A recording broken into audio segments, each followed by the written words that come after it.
Welcome back, guys. This is In the Field with Oliver Field, your humble host. Today we have two options for our podcast episode, and we are going to let this here Jacob Terrell decide what we're going to do. Jacob, would you rather have me talk about Jojo's Bizarre Adventure or why politics are dumb and stupid? I think I'm going to have to go with why politics are dumb and stupid. All right. Now, first off, before we begin, I'd like to state that my politics is a roulette-tocracy. I believe we should elect our officials by just a random draw, and anything other than that is tyranny, to be perfectly honest. It's complete tyranny. Anyway, let's begin. So, before we can talk about why politics are so dumb and politicians are stupid, we gotta explain what are politics. There was this one, German general guy, I forgot his name, said that war is politics by any other means. Because it's true. Politics, war by any other means. But when we aren't comparing the two, and if I have to give, a real answer, I'd say politics is like a widespread power struggle. You know, a fight to see who's on top.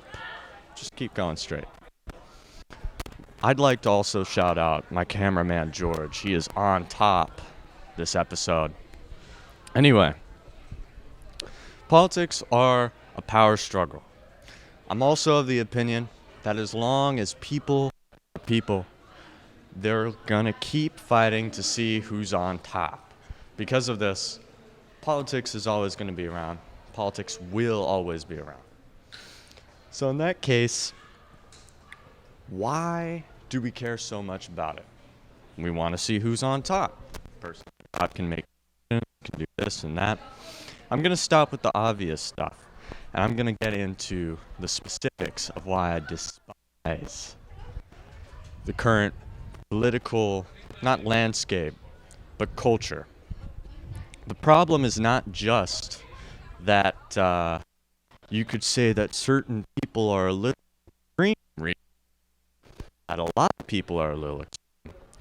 The problem is that how we go about talking about politics is just so messed up. It's just so focused not on convincing people, but focused on making your enemy look stupid. Really, that's ultimately it.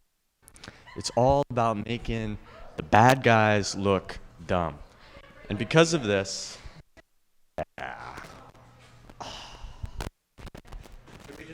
I don't know where we should go. Just how America doesn't know where it should go now. What, in these modern times, there's so many questions about how we should continue as a society. But we can't really have any sort of decent conversation questions because the environment isn't suited for it. The internet isn't suited for it. The internet causes people to basically create rage bait for everything. The vast majority of what politics are nowadays, and it's been for basically my entire life.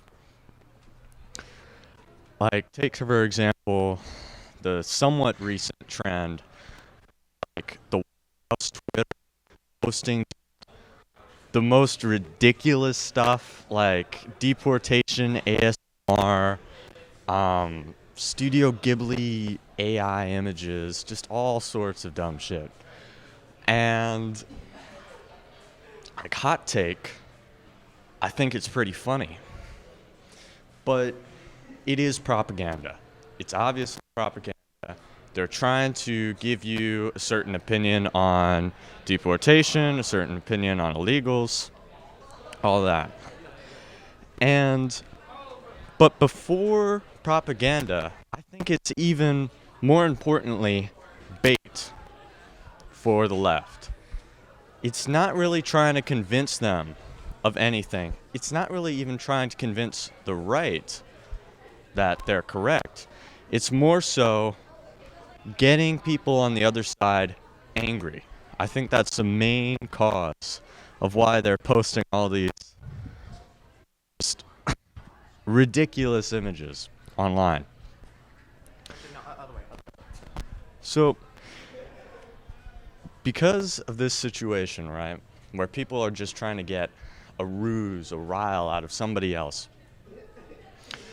we can't have the deep conversations necessary to actually change things. And I think it's also largely that we're ignoring important issues. I hit Paul. And George is ignoring where he's walking. You see, which is in many ways more important than getting a good side profile or whatever the heck he's doing of me. But he's dedicated to the bit.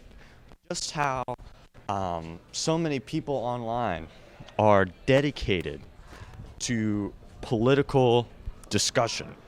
You know, it could just be a random video. I was watching a video about like the Ice Age movie series, right? But the guy was getting hit with a bucket of ice cold water. He was doing the water bucket challenge while he was explaining the entire movie series. And just like one of the pinned comments was something about how this person had a dream where in the dream the host was saying good things about Democrats, bad things about Republicans. I don't really remember. But who cares? Like, what's the point of saying that on this random video about Ice Age? And it's not just online. I've been talking a lot about the internet because the digital society furthers the creation of convenient half-truths, you know. But it causes a reflection in real life, where now we get into more personal examples of people following me, you know? And I'm certain that these guys have some sort of strange political leanings. Wait, Mikkel, what's your opinion On what? on politics? Gay as fuck. Okay. This guy gets it. What he said. Kanye's a cool guy. That he is. Now, why were you following me? I'm just curious. Okay. Can we talk about what Fisher said, though? Yeah. No. I've actually started listening to The College Dropout, and it's a great album. And from there, Oliver, question. Do you separate the music from the artist? I think that could be a very useful tool, but it certainly depends on the music and the artist. And Kanye, in some cases, I think it's very important to keep in mind his frame of reference when he made the albums. Right. Especially his more recent songs, like World War III. That's a good song. You really got to keep in mind what he has been going through and what his beliefs are recently. We play World War III out. Yes. That happened the day I started listening to Kanye. Oh, can we listen to World War III real quick? They haven't heard it. I don't know if that's copyright friendly. You're right. I'm sorry. All right, you guys have fun listening to World War III. I am. What? Anyways, beyond the basic joke that Fisher just did, no offense to him. I shouldn't have said his name. Cut that out. No offense to him, but that joke was a little basic. It's still funny though. We're teenage boys. Now, talking about politics bleeding in to real life discussion. There's this old song, religion and politics lead some to ranting and raving. It starts off like that. And it must be true. But because of people interacting with it in primarily an online sense, it's only exacerbated See, I'm trying to hit my like big vocab limit. Exacerbated mass. The I forgot where I was going. Could we? I don't know. We're at 10. I don't know. Maybe that's the problem with politics. I don't know what I believe. Like, I used to be really into one particular side. But now, I don't know. I've been finally seeing stuff from the other side that I wasn't that into. That's really intelligent. That's really interesting. And it's challenging all these notions that I have. But I'm still on my original side. I'm not that much of a free thinker. But because of that, it's caused me to take a step back and look at why I used to care, why I used to joke about politics. And I realized ultimately, it's not worth the time. It's really not. Any final thoughts from Oliver Field? No final thoughts from me, no thoughts in general. My head's turning blank. But how about Field! final Look at thoughts him! on politics? Politics are bad. Okay. I mean, this country's kind of built on them, so I mean, we can't really get rid of them. But I think that's true with all countries.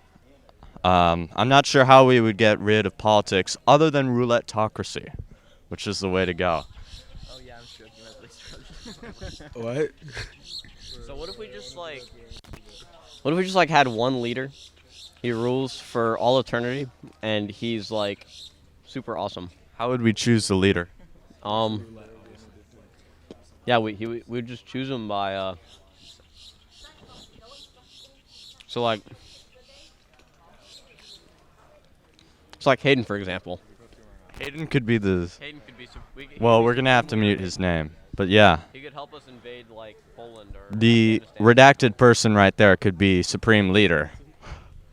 Anyway, this has been In the Field with Oliver Field. That being your host. Thanks for watching.